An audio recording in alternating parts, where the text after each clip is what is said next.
Our Facebook groups in here before it's officially time to go. And let's spinning wheels here. 1 and 2. Welcome in, welcome in, welcome in. It is Monday morning, the day before final roster cuts, and 1 week until game week. I am Nick Kendall, and joined by, as always, Scott Kennedy on Broncos for Breakfast. Scott, how are you doing? Happy Monday to you. What's new? How was your weekend? I'm good. Weekend was, fairly typical. Lots of sports, Yeah. lots of heat, and ready for to start talking about the 53 and not hey, does this guy who nobody's ever heard of, who's never played for anybody, what does this mean? It means he's there for camp. Mm-hmm. But I'm looking forward to week one, man. Yeah. It's almost like the playoffs that do it where it's like the Super Bowl. You get done with the NFC Championship games and you have a bye. You're like, come on, man, let's play. I want to play. It feels like it takes too long then. Yeah, luckily for myself and somewhat you as well, but this weekend we have college football, so that'll be good. And week 2 of college football will be great. I think we got Alabama, Texas, so looking forward to that. That's the starter for all that NFL stuff. Remember I told you about getting married? You just don't get married in the South on a Saturday in the fall just because of college football. So I didn't. I got married on a Sunday. I got married on a Sunday night, actually, Sunday evening. I never considered anniversaries. Never once crossed my mind. So you're talking about, us. It doesn't matter as much to me now as it did when I was, 28 years old. But yeah, my anniversary is Sunday. So my anniversary has interrupted like first weekend of football. Well, for 23 years now. Yeah. Yep. That's so, don't get married in the fall, period, y'all. Even if it is a Sunday. Yeah. I got married in the fall, but that's what was available, and that's what the wife wanted, and that's anybody out there, try to make some concessions there, but appreciate everybody coming. Let's say hello to everybody. Jeremy Sean's morning boys. I kept making sure I was awake during the game because it didn't feel right blowing out an opponent. Yeah, shout out to you, Scott. Talk about staying awake for a game. How late was it when you started your post game reaction show? I mean, I like checked my phone. I was walking the dog, getting ready for bed, and I see Scott online. I'm like, God, it's got to be 1 a.m. What's going on? Yeah, I think we got started right. We went on maybe just before midnight. Okay. So we went probably 11:45 to 12:45 on that one. So we wrapped up right around 1 a.m. How are you feeling Sunday? I'm tired today. Yesterday I didn't feel great. There's been bugs rolling around too, so I didn't feel great, period, yesterday. Okay. And then go sitting and watching softball when it's 98 degrees doesn't help. Yeah. I feel all right today. But it makes for one of those, you're like, okay, it's a Tuesday afternoon and I'm sitting there reading a book. Well, that's why, and it's one of those reminders. It's like, you just remind yourself, it's a privilege to be able to work in sports, but you're going to be working when everybody else is doing their entertainment, because that is sports. Woe is me. But yeah, I work Thanksgiving Day. I work Christmas Day. I work New Year's Day.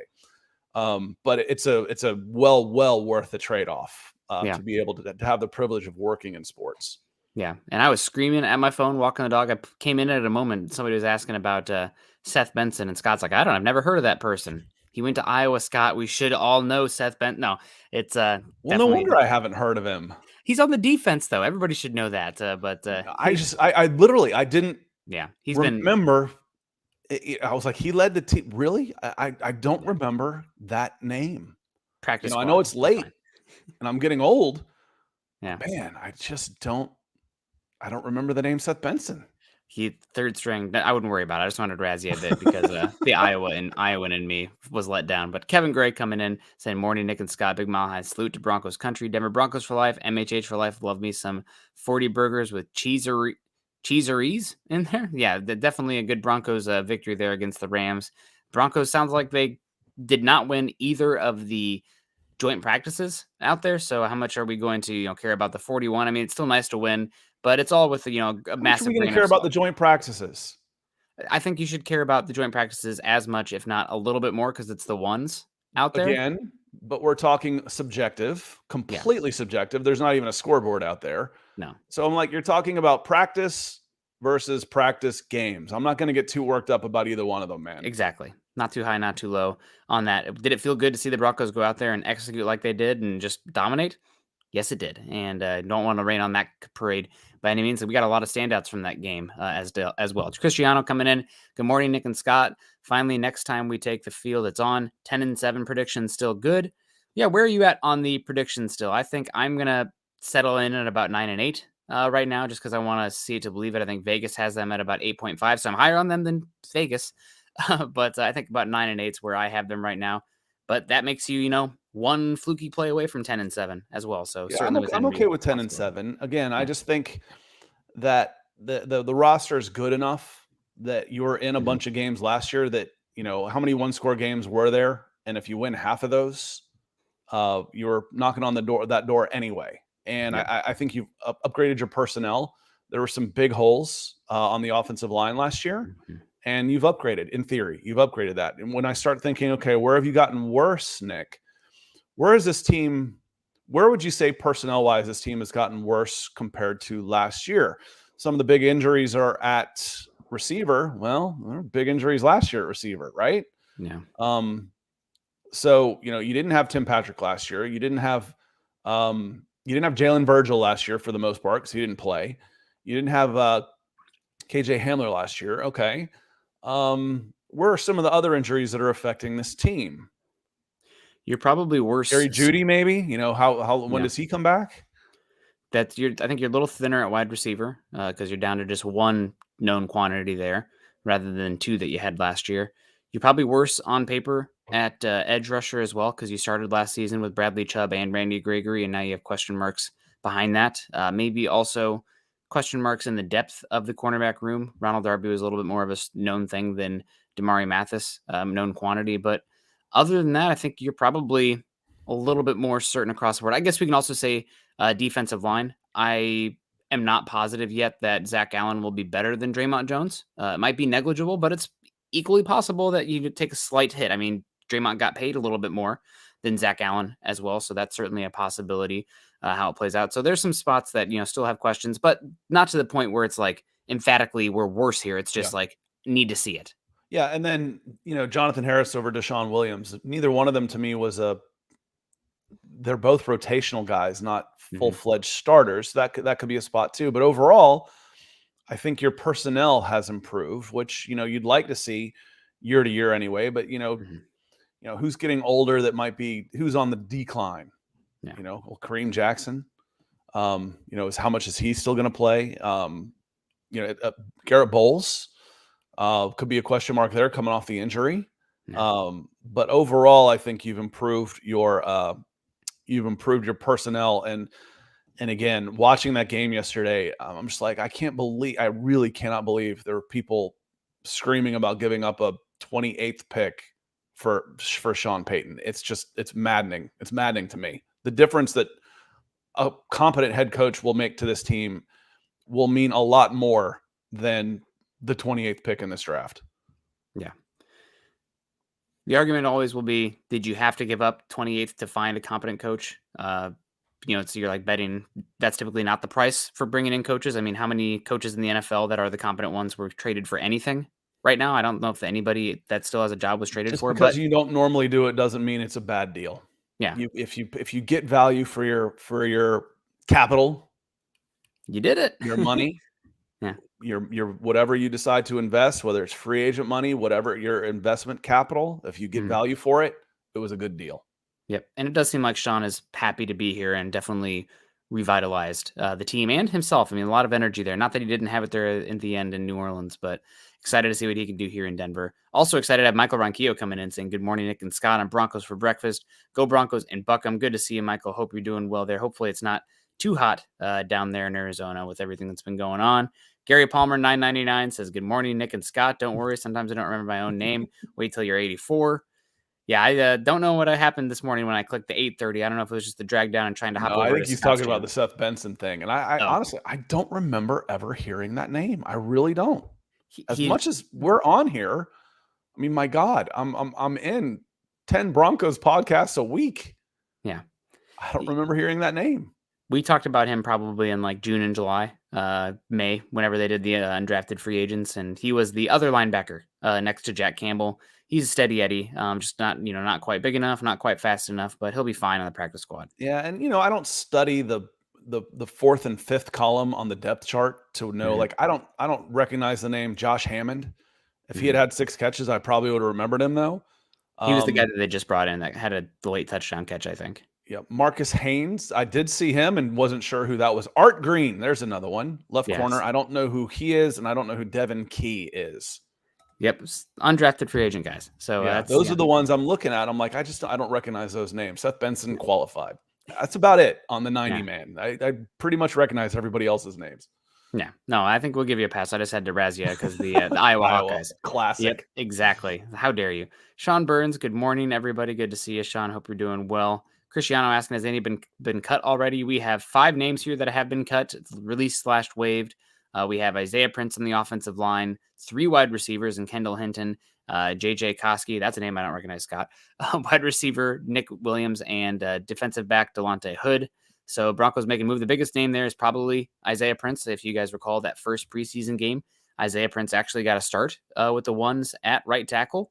It was not pretty for them out there, but former Ohio State offensive tackle, and now looking for a new hope. I think that has more to do with Cam Fleming's versatility. Cam Fleming is squarely as the swing tackle number 1, first guy off the bench, and then Alex Paleshki, the undrafted free agent from Illinois. Palczewski. Paleszewski. It's See, I don't Palczewski. Palczewski. Palczewski.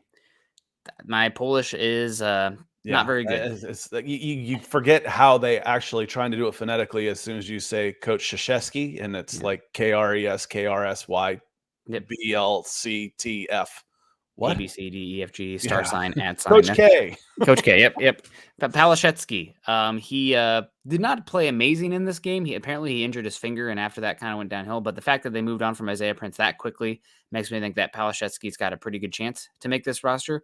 If not, then maybe he's a practice squad guy with Quinn Bailey being that 4th tackle. But those are the 5 guys that have already been moved on from, and we will hear much more news today, I'm sure, in that front as well. Sean Burns, good morning to you, Sean. Hope you're doing well. Gatorade Gaming says, good morning, Nick and Scott. What's good, Broncos country? We're just chilling. We're having fun. Dave Glassman says, Victory Monday, first of many. It was a Victory Sunday as well, so hopefully we have some of those as well coming in. Quentin Caldwell, good to see you. Good morning. Albert Knopper says, good morning again. We have Justin May saying, what makes Lions Jack Campbell a better prospect than Drew Sanders? Jack Campbell was a bigger player, and he also actually tested better than Drew Sanders. Well, Sanders tested fine, but Campbell had like pretty incredible testing numbers coming out of Iowa, and Campbell did it many years at a high level at Iowa compared to Sanders. Sanders made his transition the first time ever to off-ball stack linebacker spot from the edge at Alabama, and Campbell also, I can't speak too much to Sanders, but Campbell was the absolute heartbeat of that Iowa team. I mean, he was like a literal coach on the field and like a culture setter for that team. If you guys followed Iowa last year, the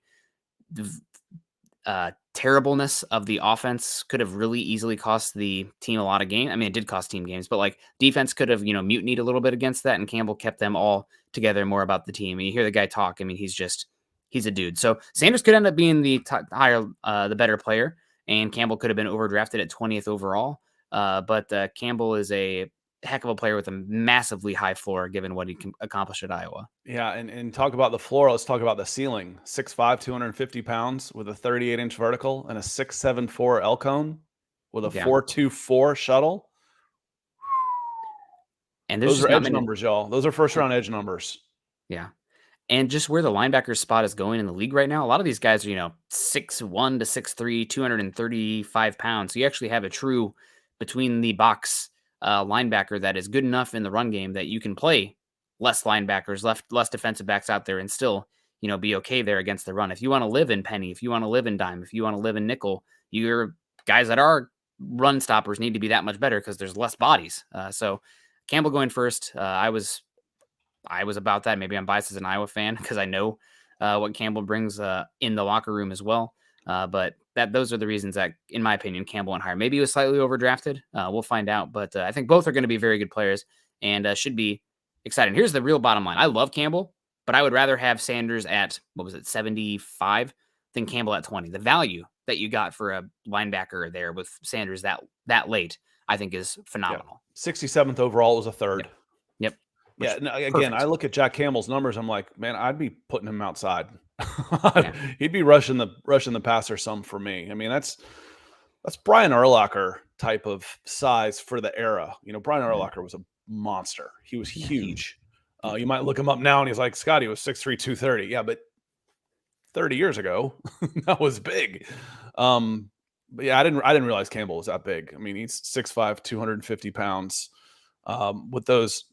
With agility numbers that would put him with the cornerbacks.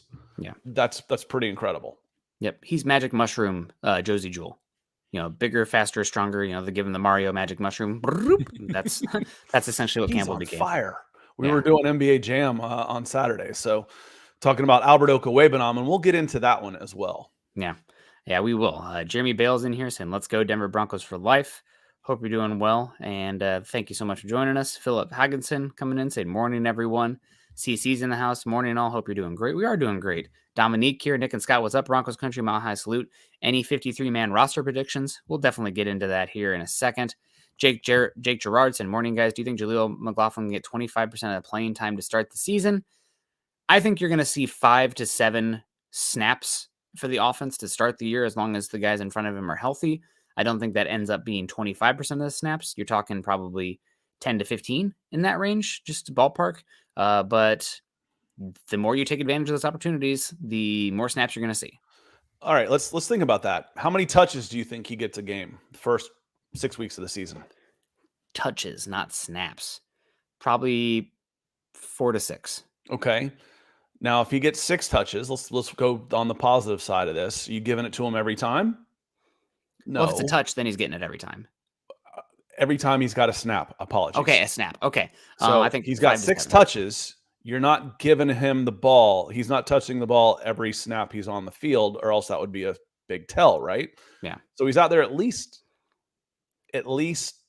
double that. So he's probably getting at least 12 snaps, run 80 plays, 1 and 8. That's about 15%. So 25%, while my initial reaction to Jake's question was, no, that's way too many. I'm like, well, maybe it's not.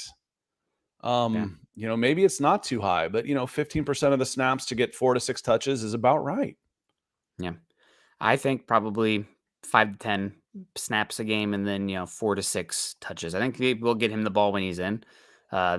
He did show some heart in the game in terms of pass blocking reps. It's still something where just because of his stature, it's never going to be a positive for him. Few plays where it was just like, buddy, hopefully they don't tease you too much in the film room for getting steamrolled by a linebacker. But yes, don't get hurt. Yeah, I don't want concussions from freaking pass blocking in preseason. Yes. So he looked great, and saw Brian Baldinger does a great clips on the Twitter as well, using the All-22 and breaking it down. And there's some awesome clips with Jaleel McLaughlin. Some of the vision and the patience that he has is great. So going to be limited early on, but if he does things with the touches, then you know what Sean Payton's going to do? He's going to get him more touches. So take advantage of those. And he's taking advantage of every opportunity. I think 125 yards on 26 touches and 4 touchdowns in preseason, something in that range. Pretty damn good over 3 games. So excited to see what he can do. Fallen Sloth says, "Good morning, y'all. Sad we can't get any more football for a couple of weeks after getting a taste. Gonna need you guys to help me get through it." Well, hopefully you can enjoy some. Yeah, we'll be here. Hopefully you can enjoy some college football as well. Rebels Legacy moving Albert Okwuegbunam to wide receiver. I don't think at this point in his career that he's moving to wide receiver. They could use snaps where he's, out in big slot land where it's kind of like a wide receiver. But as far as the true, training and whatnot, a wide receiver, I don't see. Just keep running him, post routes, seam routes, and those deep overs, and you're probably going to be okay. They were definitely spamming that deep over in the game against the Rams, and it looked pretty damn good. Yeah, Rebels Legacy, you'll see him move around a lot. You could see him line up outside. If I've got trips left and Alberto wide right, that's a wide receiver spot, and I've got a one-on-one matchup, and they've got a corner out there. I might take advantage of that, even if it's just a stop route, to just get him the ball quickly and say, okay, break a tackle. Can you? Because that hasn't been his forte of, one of the reasons I love watching tight ends is watching them get loose and just running through guys that are 60 pounds lighter than them. I talked a lot about Albert O on Saturday night. Why don't you have a chance? I mean, for me, he was the story. The story of the game was 41-0. Yeah. The next story of this game was Alberto Gonzales. What were your thoughts on the game that he had? It was interesting to see him get targeted as much as he was and playing as late as he was. I think he was in there in the last drive as well, making me think that potentially they're still not sure, even though he's having a great game. He's been coming on as of late. He also was really good in joint practices. His blocking has stepped up a lot as well.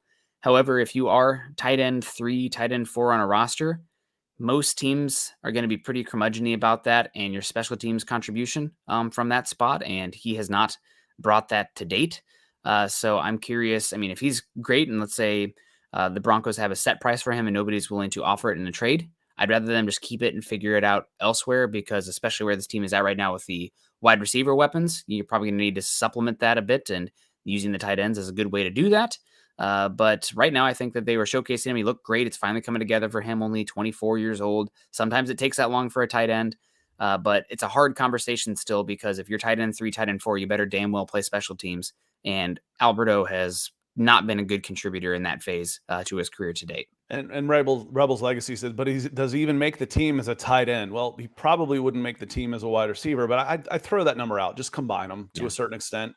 Again, I haven't called Craig Dulcich a tight end all spring and summer. I call him a receiver, not necessarily a wide receiver, but he is a pass receiver.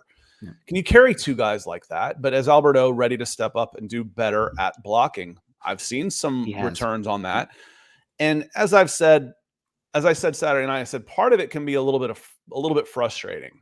Mm-hmm. Like, oh, you could have been doing that the last 3 years. If I was an Albert Okwuegbunam hater, I'd be like, hey, where has that been, man? You've been here for 3 years. How's the ticker? Do you have the heart? Do you have the want to? Do you have the drive? Because I can see when you're properly motivated, you're a monster. Can I count on that? When we talk about coaches love their known commodities, we call it trust. I can trust if I put this guy out here, he's going to give me everything he has. That's still a little bit of a question with Albert Okwuegbunam. So we will see.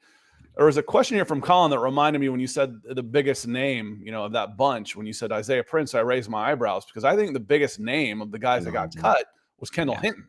Yeah. He was the guy that was, I won't say surprising, but he was the fan favorite of that bunch. And Colin asked, what do we see for Kendall Hinton? He hasn't looked good lately, but so many wide receivers are hurt that he might have a chance. Colin, my opinion is he's gotten his chance and he hasn't taken advantage of it, and he wasn't going to make this team. There's 8,000 bazillion 6 foot, 200-pound wide receivers that can run 4.5 and catch a ball. And Kendall Hinton has not looked good this preseason, and he hasn't shown you enough through the course of his career that makes you say, okay, he's just having a preseason. He's just taking some time off. No, he's fighting for his life out there. And I think he's probably done being a Denver Bronco. I mean, right now he is not a Denver Bronco. I don't expect him back. Might see him on the practice squad.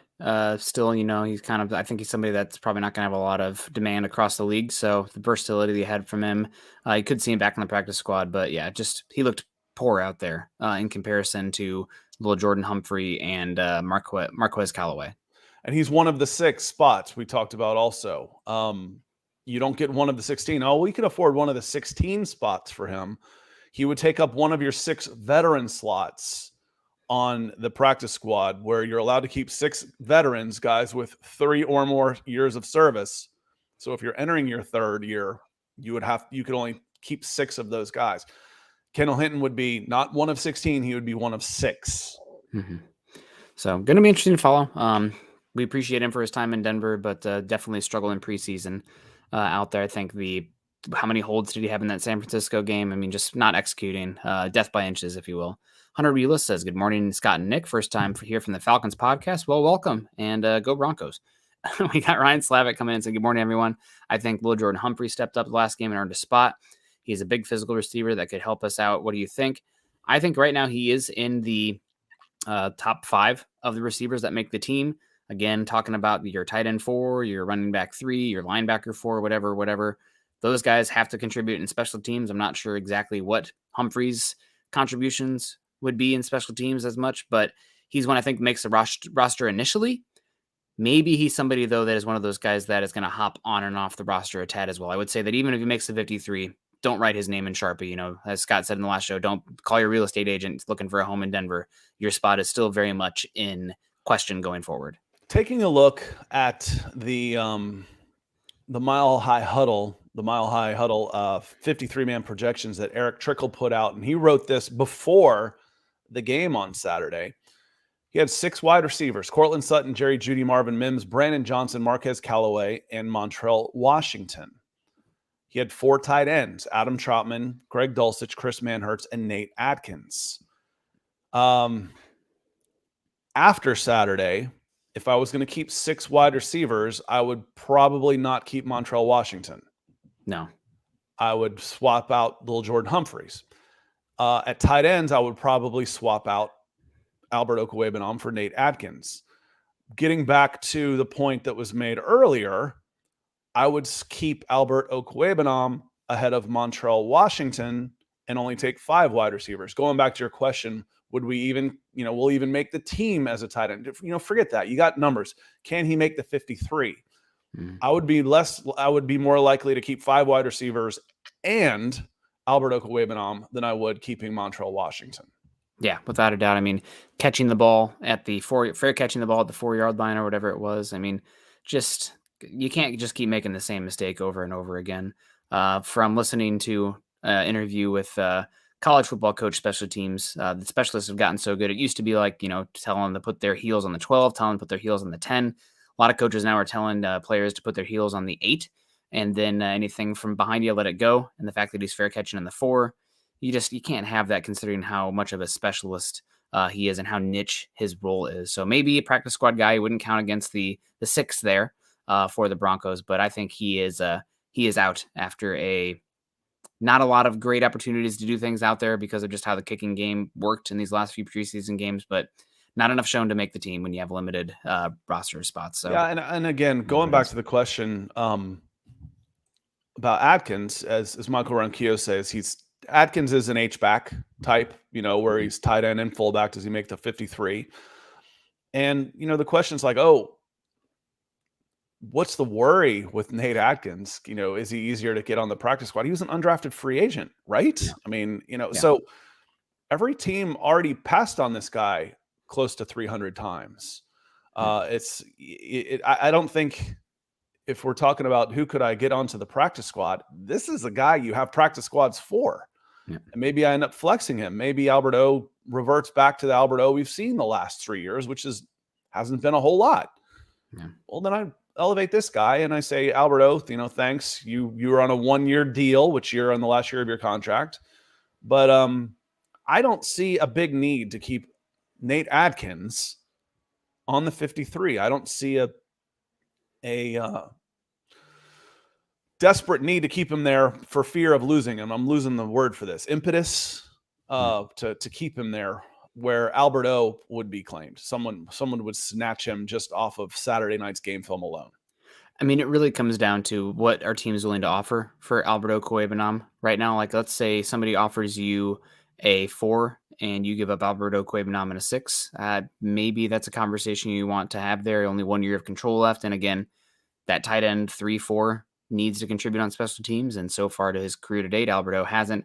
But you're right. Nate Atkins, that's an easy slip to the practice squad. And if you don't get him down there, you probably can find another H-back body type. The real question with Atkins is, do you move on from Burton to keep Atkins out there? I don't think that'll be the case for the Broncos, especially with how much, I think it was Westhoff or whoever it was talked about Burton being a key special teams contributor. But we'll see how it plays out. We're going to find out everything in the next 24, 36 hours. So it'll be interesting to follow and see who makes it there on some of these spots. Tight end 4/5, wide receiver 5/6. Those are some of the most interesting spots where we're going to debate on the offensive side of the ball the next 24, 36 hours.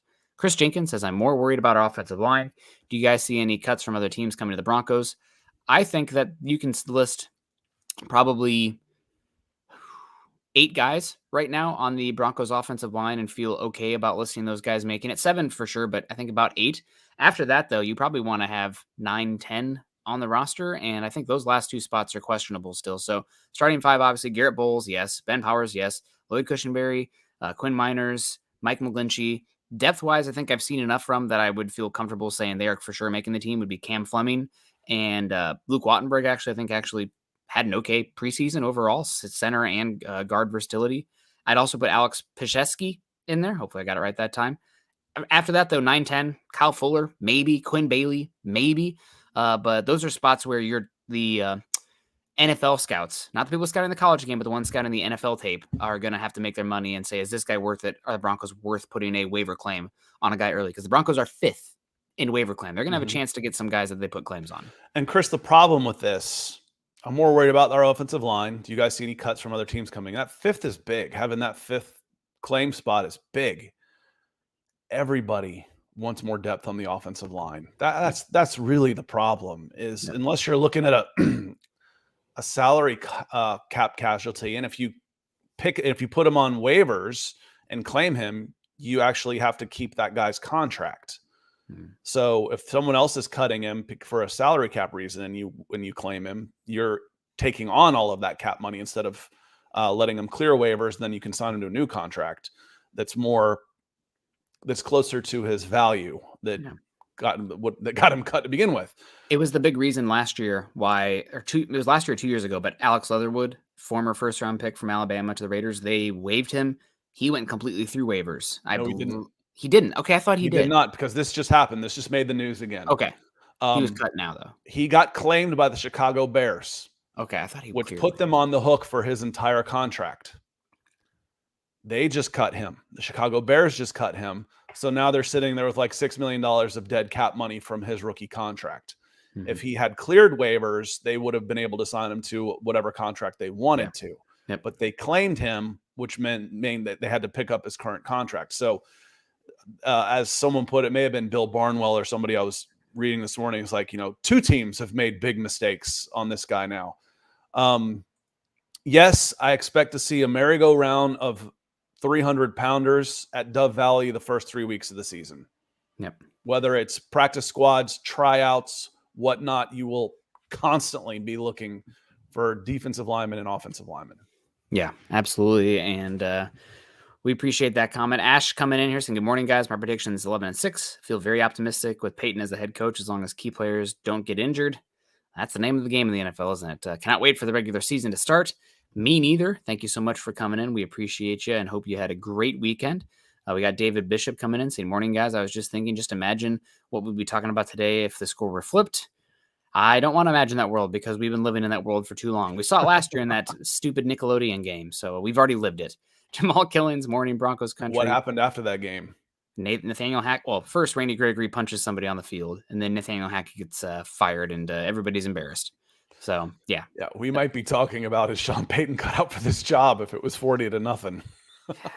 Preseason, though. I mean, I know. We would be preaching levity and calm, but it would be up. The conversation would be happening.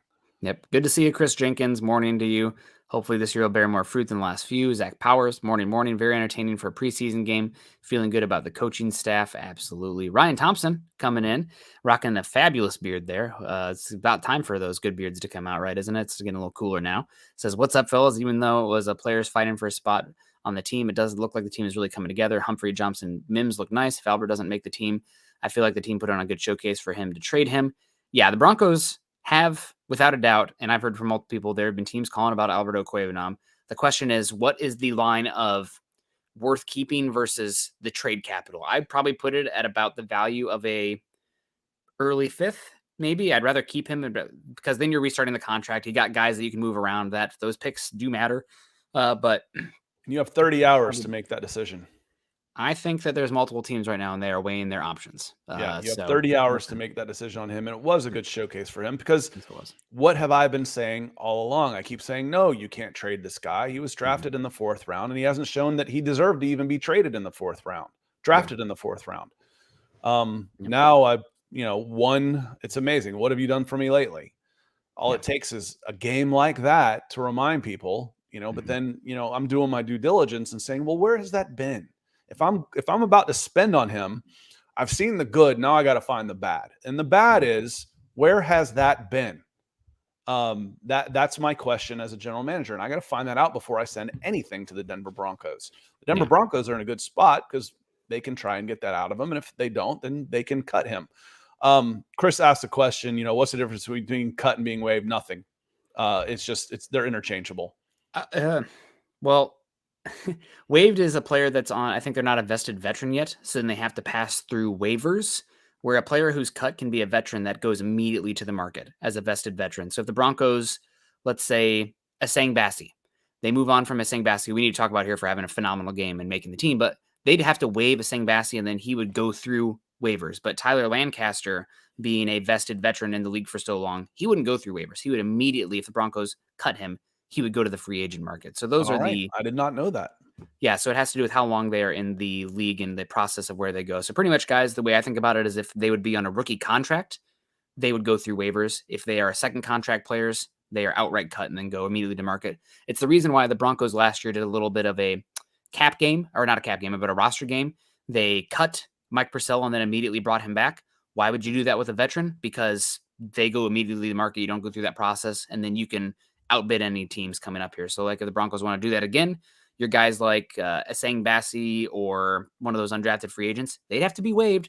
A little harder to lose them and bring them back than somebody like a Tyler Lancaster or one of those Marquez Callaway. You can cut him, bring him back easy. Not subjected to waivers at all. Thank you, Professor. That's a great answer. Yeah, that's the difference. Learn something every day. Yeah, absolutely. Facebook user, morning guys. I'm guessing this is Ben Flores. Preseason or not, we needed that momentum. As always, as I always say, just beat the freaking Raiders. Want to see Sanders lay the wood on Jacobs and send him back to the bench with little birdies flying around. Well, I don't want any concussions, but I'd like to see, maybe 15 carries for 10 yards. That would be great. And it is Benjamin there. Benjamin, I don't know what's going on with your Facebook. We can never see you, but it's the privacy settings or something, maybe. Who knows? But good to see you in here. We always appreciate you. Sistos coming in. I'm late. Good morning, fellas. First cuts were on point so far. Yeah, nothing too surprising. JD's in the house. Good to see you, JD, from Cheyenne, Wyoming. Beautiful country. Tyler Brooks. Hey, Scott and Nick. Happy Monday, fellas. Go Broncos. Always good to see you. And hope life is great. And we got Mandingo Dan saying, how many guys can be put on the IR 4 games? I'd love to see them sit Judy for 4 games to heal. I don't know if there is a maximum number I think there is a maximum number of guys you can reactivate once they are on the IR. I remember the Broncos had some discussion last season towards the end of the year where it's like, okay, we only have so many guys we can reactivate. And they chose to go with Randy Gregory instead of Lloyd Cushenberry. So then Lloyd Cushenberry, who was in theory healthy enough to get back on the field, couldn't because he was still on that list. But I'm not sure what the exact number is for that. As far as Judy going on the short-term IR, it's a possibility. I think they'll probably go week by week with him because it could be earlier. The guys I would keep an eye on for that short-term IR would be Riley Moss from Iowa, who traded up for in the 3rd round. Should be back at some point this season, but no reason to rush him. And another one, potentially PJ Locke as well, dealing with some injuries. So those are the 2 names on the short-term IR. And Perry West says maximum of 8 to return from the IR. So thank you so much for playing our what is it? Editor there in the background. Yeah, producer. The producer on there, fact checker. Yes. And Mark says about the difference between being waived and being cut. He says, that's what I thought the difference was, but I didn't want to say anything false about being waived and being cut. Yeah, let me do that. I'll say what's wrong. Yeah, I don't think, if a guy's hurt, he's hurt. You've got to put him on there. You would have problems if you were using that immorally with the league and the Players Association. No, I don't want to go on, and the player would cause a sting. I'm like, I'm healthy. This is dishonest. Would be the way I would think. And it'd be great. Honestly, you don't want these guys to go on an IR. You want them to be healthy enough to play. Yeah. So just talking about those 2 names, bringing it up there, Riley Moss and PJ Locke. I do think both these guys are going to make the Broncos original 53, but I think both are also going to end up on the short-term IR list for the Broncos as well. And what that will do will create 2 new roster spots for the Broncos after that 53-man roster is settled. So because those guys went through any sort of team activity this season, they don't qualify for the PUP like a Baron Browning who hasn't done any team activity. So they can put him immediately, leave him on the NFI list and then reactivate him later, Riley Moss, PJ Locke would have to make the roster, then be stash designated to the short-term injury IR, and then you could bring in 2 new players. So guys like Tyler Lancaster and Marquez Callaway, 2 names that really stand out for me because they are veterans. If those guys don't make the original 53, they still might, because there's going to be some new roster spots that are created, 24, 46 hours after the 53-man roster is set. So, yeah, and just looking, at these numbers that Eric put out, he's only got 5 interior defensive linemen. That just seems light. I mean, yeah. Out there, because he's got 5 and then, 4 edge guys. That's only 9 for 5 positions. Yeah. Meanwhile, you've got 5 safeties. With one being kind of, is he a safety or is he just a special teams player?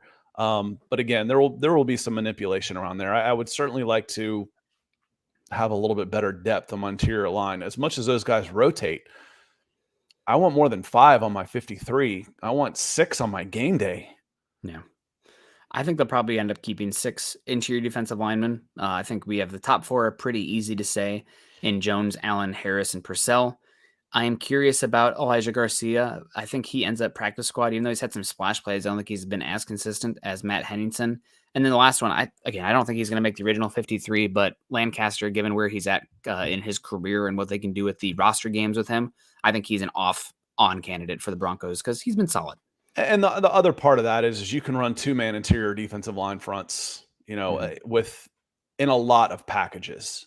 Yeah. So, if it's a passing package, I could move DJ Jones and Zach Allen inside and then have 2 edge rushers on the outside, but still only have 4 edge rushers then. Yeah. That just seems light. To have 9 guys, I'll say it that way, to have 9 guys for 5 spots. Yep. No matter how you slice it, if you're in a 4-3, that's 6 spots. Yeah. If you're playing a true outside linebacker, that just seems, no pun intended, but a little light for me. And just a note on the outside linebackers worth mentioning. Mike Kliss, 9 News, covered the Broncos, probably one of the better insiders for the Broncos. They talked about his final 53-man roster prediction, put it up on the screen during the Broncos broadcast, which shout out to Ryan Harris. I thought he did a phenomenal job. I thought he was great. Oh man, yeah, he was awesome. I gave him plenty of props, and that was when they said Palchevsky. I'm like, Ryan Harris. That's how he said it, and he was right about everything else. Yep. Steve Levy wasn't so good. Yeah, funny though. I like. He got me off to a bad start with. I have to think about it first. It was Albert Okwuegbunam. Yep. Dude, you're a multi-year professional. You knew you're gonna have to say his name. It's preseason. No, yeah, it's preseason for them too. But Ryan Harris showing off that Notre Dame education, was in that same draft class as the Ryan Clady one for the Broncos. I mean, walking away with Ryan Clady and Ryan Harris. I mean, talk about chef kiss in terms of the offensive tackles. That was a hell of a class for Mike Shanahan. Jasmine coming in, $9.99 super sticker. Thank you so much, Jasmine. We appreciate that coming in here and helping us get the ball rolling a little bit more on this sleepy Monday morning. Talking on the defensive side, Mike Kliss, bringing it back to that. He had Aaron Patrick making the roster at the edge spot. And again, comes back to special teams. Aaron Patrick is a special team standout. If you're 5th edge rusher on the team and making the roster, probably what you're doing as a specialist matters just as much, if not more, than what you're showing on the defensive side of the ball. Because, I mean, Mike Westhoff, he's going to want his guys out there. No doubt about that. Well, and you've got a spot. You'll probably start Baron Browning on PUP. Yep. Which, that's a guy who will be taking up, you're hoping, a 53-man spot. So who does he come in? There's one more guy that has to go out the door. So it's there's the 53 will be announced I think the deadline's 4 p.m. Eastern. So nice and early for, Mountain time. Mm-hmm. But then just start watching. There's going to be that's when it starts getting busy. It's going to be busy tomorrow and Wednesday and Thursday for practice squad, for new signings, for cut. It's the next week is going to be multiple transactions per team. Yep. Yeah, no doubt. And we'll see what happens with a lot of those spots. Talking on the defense, I think that we did mention the guys on the defensive line that are making it. In your opinion, I'm not sure how much you focused, pinpoint on these guys, but Matt Henningsen, Elijah Garcia, both making it, neither making it. Where would you lean between those 2 players? I'd probably try and take them both. Okay. Right now, I thought Henningsen was okay. He had that. Garcia Yeah. looks to be a good contributor as a rotational guy. Kind of I like underdog defensive linemen for some Mhm. reason. Kind of my Deshaun Williams in this class. It's like this class in this team where it's like, oh man, I really like Deshaun Williams. Ooh, I didn't mean to start. I didn't mean I liked him that much. I'm rooting for him because he's scrappy. That's how I feel about Elijah Garcia coming out. He makes plays when he's out there. Would he get exposed to be, as a going against ones and the grown men out there, the veterans as you're playing? Maybe. But I like what he brings to the table as a reserve, as part of the rotation out there. And I think you need him. Yeah. I'll be curious. I've been more impressed. Like Elijah Garcia has been making plays in terms of getting on the ball, but I don't know how sustainable and predictable, a fumble falling to him and him getting it, Matt Henningsen batting up a ball and him getting it. I mean, he's been good, but I think he's one that is right on the border for me where I might try to sneak him on the practice squad. I think Henningsen has looked better in run defense as well. And just more, I think, predictable plays. So if I had to pick one, I'd probably pick Henningsen on that. I also think because Henningsen was drafted, Elijah Garcia, undrafted free agent, a little bit easier to get him on the practice squad. But we'll see. I think the last interior defensive line spot could also be somebody who is not on this roster right now. Yeah, well, we've said Yeah, of that course. a Yeah. zillion times. There's been one signing. I said there'd be at least two 300-pound defensive line guys that come in. Was it Tomasi that Yeah. was signed? That's his first name, Tomasi Laulile. Yeah. Sorry if I butcher that one. Was brought in. I still think there'll be another 300+ pounder signing within the next 10 days for that defensive line. Yeah, without a doubt. And Jasmine coming in again, $9.99. Thank you so much, Jasmine. Says hiring Sean Payton is starting to prove how important coaching is. Last game was the most competent I've seen this Broncos team in years. Looks promising. Hashtag keep Albert O. Yeah, they look super competent. Again, I want to see what it looks like week 6, week 8, but the putting players in position where they are emphatically not succeeding and not understanding, how to craft together a competent game plan and just overall execution and everything. I mean, that's all going to be better. And those are within the margins. And Sean Payton knows what he's doing out there in those things. So we're going to have competent coaching without a doubt. Well, there's no question out there who's in charge. Yeah, thank God. I mean, the discussions we had last year just seemed so out there to me. It's like, well, this is Russell Wilson's offense. He's crap. I'm like, what? That doesn't happen. That can't be true. Yeah. That doesn't happen in the NFL. You have coaches coach, players play, and they collaborate on things. What do you feel most comfortable in? And I want feedback so I can craft a game plan to suit your talents. And what do you like doing? Well, tough. I've seen that, and you're not good at it, so we're going to do something else. Yeah. But yeah, this was again. It was. I said the last time we saw the Falcons, the Broncos look this good was against the Dallas Cowboys, and that was an aberration. Mm-hmm. That was 2 years ago, and Vic Fangio stood up there and puffed his chest out and like, yeah, I'm that good, and it was embarrassing. Mm-hmm. It was that was my first year covering the Broncos, my first year really watching Vic Fangio at all, and I was like, this guy's a child. It was I felt so weird going. This is a 60-year-old man who acts like he's he's acting like 30-year-old Lane Kiffin who just got his first job. It was weird. So Yeah. yes, Jasmine. I hope you get to see more of that. You're not going to see more 40 to zeros, but just more undiscombobulated, because that's the word I would use to describe last year's Broncos team. Yeah. And talking about that game a little bit too, how about a shout out to, we talked about Alberto Gonzales already. I think we've talked about Jaleel McLaughlin too. We did, definitely. But Jarrett Stidham, I mean, how about Jarrett Stidham? What a game. I mean, not even behind that first team offensive line. He went from looking terrible in that Arizona Cardinal game. Granted, he was getting pressured every time he hit the back of his drop. But this game, the offensive line looked pretty darn good. There was one of the plays on the first or second drive where he had time to, I think I tweeted, make tea and then file his taxes. It was like a third down play where it picked up 12, 20 yards, and that was unbelievable. He looked really competent, delivering really catchable balls. I mean, how many throws did he make where Alberto Gonzales was on the other end, where it was just perfect placement, caught it in stride, and able to turn up field for Yak? I mean, Russell Wilson is the starting quarterback, but last year in the quick pass game, having plays where the ball was in a spot where the guy could do something after the catch just didn't happen. It was just struggle after struggle. And I think Stidham had a very good job. He's not coming for Russell Wilson's spot, but I feel much more competent or comfortable with him as the backup quarterback here, and that you could probably get an okay return on investment considering you paid him good backup money.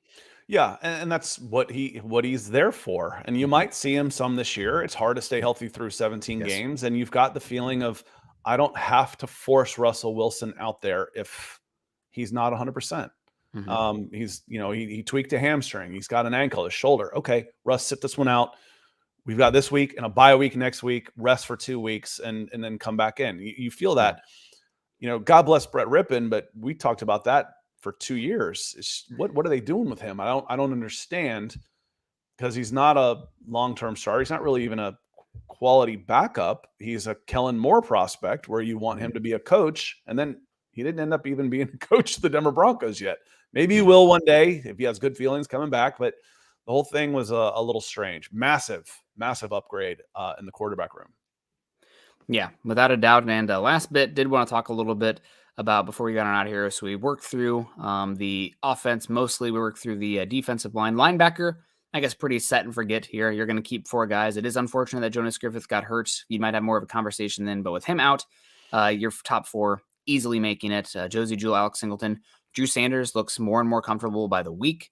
So excited to see that. They're going to typically, you don't see those second level linebackers rotated so much, but with Sanders' pass rushing ability, you're going to see a little bit of packages for him. I mean, Vance Joseph even has mentioned that, so that's fun. And Justin Strnad, I think, has looked pretty good out there. You mentioned we haven't even heard from Seth Benson. Well, have heard from Justin Strnad out there making some plays, and a special teams contributor. You feel very good about those 4 linebackers this season.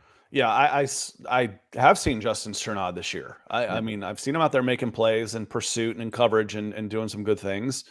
And that's where he might get a chance to come in and play some nickel or whatnot. Yep. You're hoping you won't see a ton of them. And he may end up being one of the inactives a lot if I'm keeping 3 or 4. Because like you said, if I go back and look at the snap counts during the games they were in, and that was I think that was all of them for Alex Singleton. He was out there 98% of the time. It was him and Justin Simmons were taking the most snaps. They rarely came off the field.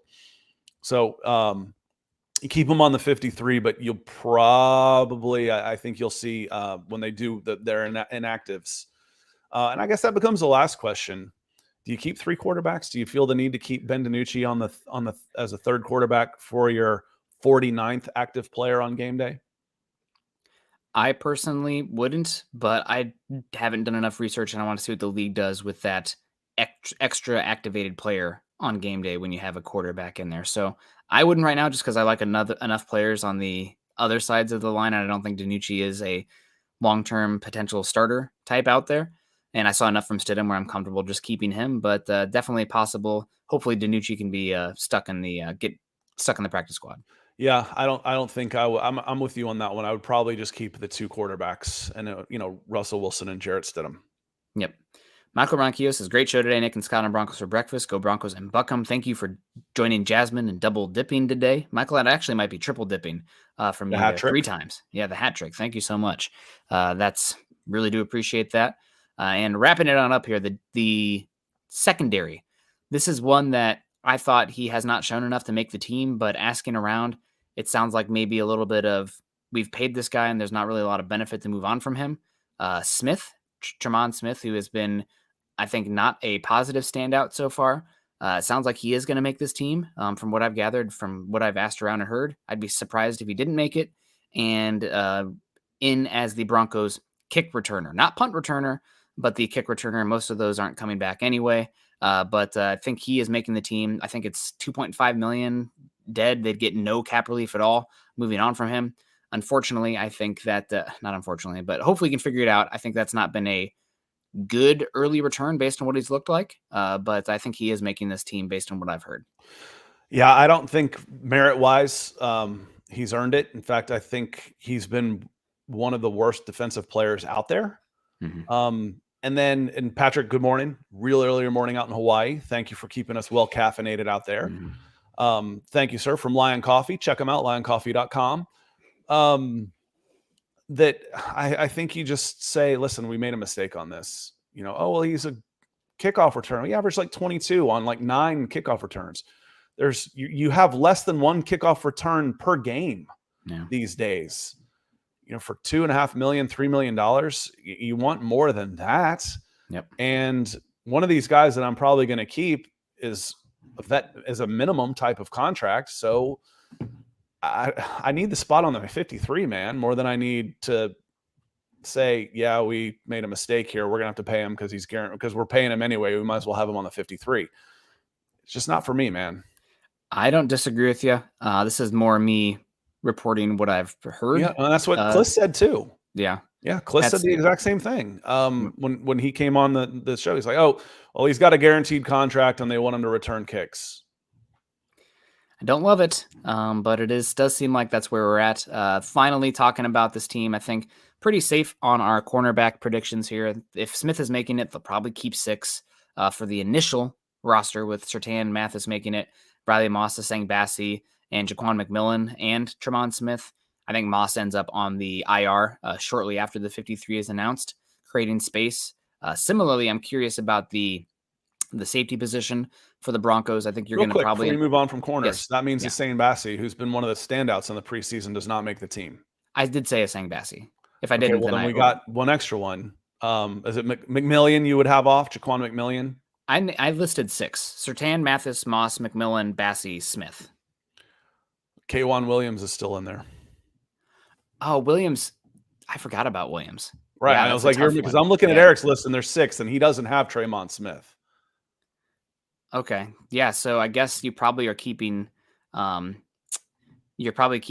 those guys, and then Moss is going to create a spot as well for them. I think Bassi has looked good enough that you probably do have to keep him originally. I guess probably what I would do then to sneak it in there is that probably what I would do is cut Tremont Smith.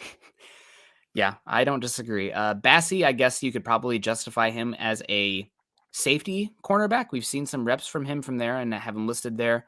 Then you're creating a safety and a cornerback spot, moving Locke and potentially Williams and Moss to that short-term IR. But Bassi is safe in my book with the versatility and the ball skills. And then looking at safeties, you're looking at Justin Simmons, Caden Stearns, Kareem Jackson, PJ Locke, and Delarian Turner-Yell.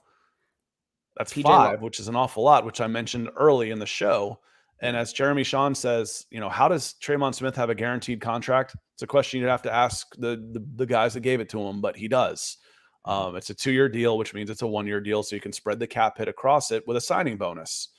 And it's $2.5 to $3 million guaranteed across those 2 years, meaning it's a smaller cap hit this year, but if you cut him, you eat that cap hit for the year this year. I would eat that cap hit. Yeah. Forgot about Quan Williams, man. I always mention how he's so underrated, and then I forget about him completely. And you have to have him on the initial 53 in order to IR him if that's what you want to do. So maybe this is something where we're talking about the numbers at defensive line and edge look concerning to start, but then you put 3 defensive backs on your short-term IR out of the gate, and then you can move those spots for anything. Delarian Turner-Yell, I think there's been some pushback on, in my opinion at least, Delarian Turner-Yell has been obviously a better player than JL Skinner so far in preseason. I think he's looked better on special teams and just twitchier out there, more explosive. So wouldn't be shocked if both those guys were waived and brought back to the practice squad. But if I had to pick one or the other, I would probably be keeping Delarian Turner-Yell over that of JL Skinner. It's close. Again, those are the ones that, like you said, might make the 53, make some changes, and then go to market. Yep. It's like I've got to keep some of these guys because I have to IR them. K'Wan Williams, Riley Moss. I've got to IR them. And by the numbers, it looks like I'm a little heavy here. But then I'm going short-term IR. Now I'm going to market to try and find the others for my 53. Or bringing back an Aaron Patrick, or bringing back a Tyler Lancaster. So will be interesting. That obviously that 53 with how many of those guys are going to get that designation. Also, some of these guys might get it. Was it Brandon Johnson last year? They put the short-term. He was injured, and then they had what do you call it? They worked out a contract with him. He went to free agent market. They brought him back. They bought him out. I don't know what it was, but Jasmine comes in. Jasmine says, love Kareem, but enough is enough. It reminded me when you said that, it reminded me of a player I just absolutely could not stand on one of my favorite teams. And the joke to me was, yeah, he's terrible. I can't stand him, but he's always healthy. He's always available. Oh, great. Why didn't this guy ever pull a hamstring? And I don't mean that for Kareem. I mean this for another player. Yeah, you sound like the dad in a sitcom whose prized daughter that he loves marries this guy who just doesn't love him. But guess what? He's consistent and he's always there. So begrudgingly fall in love with him. Yeah, he doesn't bring much to the table, but he's, hey, he's always available. He's here. Can't we do better than this? For the price, maybe not. He's been playing on relative peanuts the last couple of seasons. Yeah, absolutely. Just beat him out. No doubt. Beat him out. This is a new staff. It's not like they made any promises to him that they have to keep. Beat him out. Yeah, it's going to be interesting to see how it all plays out. And again, this 53 is very much in pencil. It's not a final roster. We'll see some moves after that. But those back end of the roster guys, a lot of curious spots here. The back of the tight end room, the back of the wide receiver room, offensive line, spot 9, 10, 8, 9, 10 even. Defensive line. I mean, it's really curious to see what those last 5 to 10 guys are going to be. Before we wrap on up, Scott, who's the one guy on the back end here that you're like, you know what? He better damn well make it. Not named Alberto Gonzales, because that seems like an easy out right now and could be traded. Oh, the one who should make it that I feel like the ones are obvious now at this point, Jaleel McLaughlin. Yeah. He's in. Yeah, he's in. And after that, I don't really feel that strongly about any of them. Jonathan Cooper may have been a borderline guy coming in. He's in. No, he's in. He's played his way into this. Wide receivers, I don't feel that strongly about any of them. If the little Jordan Humphrey, Marquez Callaway, Kendall Hinton, who's gone, those guys, they're Jags. They're replaceable. I haven't watched anybody out there, Nick, that makes me feel like this guy, Alberto Gonzales is like that. I haven't seen anybody that was borderline that I'm like, maybe I'll say it this. I'll say this guy, Essang Bassi. He's earned a spot. Yep. He's earned his spot. He's still probably a bubble guy. He's earned it. Yeah. He's earned it in the preseason. Versatility, good tackling. I mean, he's a limited athlete. His ability to click and close is not going to be there, but the instincts, the ball skills, and now the fact that you see him out there playing some special or some safety as well, not just the nickel spot, but safety. Love those guys who are versatile, not versatile because they are not good at any spot, but versatile because they can do these things. So he's one. I was going to say the other one for me was going to be Matt Hennessy. I think he's had a good preseason, good camp. He's coming on pretty strong here as your, second wave defensive lineman who can do a little bit. I mean, the instincts, how many balls did he bat in preseason this year? Pressures as well. I think he looks pretty, I don't think he'll ever be a great starter. But if you're talking about second level on a 6-round rookie contract, I am about it. So I wanted to give a shout out to him as well. I wanted to give a shout out to you guys. Everybody who came in today with the stars on this fine Monday. Michael Ronquillo came in multiple times. Jasmine as well came in 2 times as well. And then, of course, our guy, Gary Palmer, coming in and supporting the show. We really do appreciate you. Henningsen, not Hennessy. I'm going to mess that one up until the end of time. So. Oh, the other one was there was a couple of them that was it Purcell and Pennell? There was Mike Pennell was a defensive tackle for the Falcons. Yep. Mike Purcell's defensive tackle for the Broncos. Matt Hennessy was a center offensive guard for the Falcons. Matt Henningsen so apologies. We cover a lot of players, and yeah, I wasn't going to correct him on that because that one's easy. I get that one wrong all the time. And final one here, Mile High Truth. As a Seattle guy, Nick, what do you think about how Drew Lock has looked? He looks like a more mature player who still has some issues in the mental side of the game. I think it was Nate Tice had a clip with Drew Lock where he got everybody lined up and he had wide receivers lined up in the wrong spot in the wrong formation, and the wide receivers like yelling at him like, yeah, you need to flip the rotation of that unit out there. But you see some good throws out there and you see the tantalizing arm talent. I mean, there's a reason that a lot of people projected him after his sophomore season to potentially be a first-round pick. And there's a reason that a lot of people are intrigued by him still. I mean, the arm talent plus the athleticism are, good level NFL starter. And the issues with him have been more so mental. And I guess he still is having some issues with the play calls and getting everybody set up in the right spot. And as a quarterback, we can evaluate the traits all day. I mean, it's easy to see on tape, but that mental side of things is the difference between, a could be versus a definite guy. So still has a way to go there, but And backup it's quarterback, fine. preseason. He's looked Yeah. solid as preseason, but Yep. Will Greer looks like, 29 of 35, 305 yards and 2 touchdowns, and then rushed for 50 yards and 2 touchdowns against the Raiders last week. Will Greer. Y'all remember Will Greer? West Virginia, baby. Florida too. Well, he was a Florida. Did he go to Florida and transfer? Because he was a Florida commitment Yes. for a long time. And then he had his, I remember there's a lot of talk about him being a first rounder. And I was a like, lot oh, of the talk Argentines out on there. my end of things, which was on the field while he was going to places, was his stepmother. We said that his dad was the best recruiter there. So that was the like claim to fame for Will Greer. Interesting. Interesting. I think his family is like his brother or sister was doing a reality show or something. I don't even know. But yeah, preseason. No. Preseason for sure. And getting us out of here for preseason, Perry West coming in with the $10 super sticker. Thank you so much, Perry, for wrapping it on up for us. A shout out to you with the biggest super chat of the day, I think, there by 1 penny. You're beating out some other ones there. So congrats to you and congrats to us.